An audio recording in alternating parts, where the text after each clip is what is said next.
صيدلات ولا ايه؟ يلا يا احمد ابصم يا احمد ابصم ابصم. السؤال حبسه بالبشره. اهم حاجه الحبر الازرق.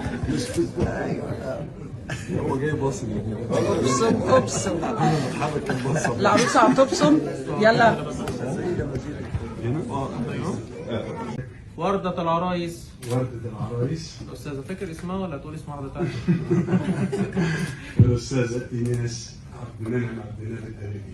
على كده. ده بالكيف. سقفونا يا جماعة، سقفونا يا جماعة. هي فيها ايه لما الواحدة تعاشر اللي هتاخده مدة 2 قبل ما تتجوزوا.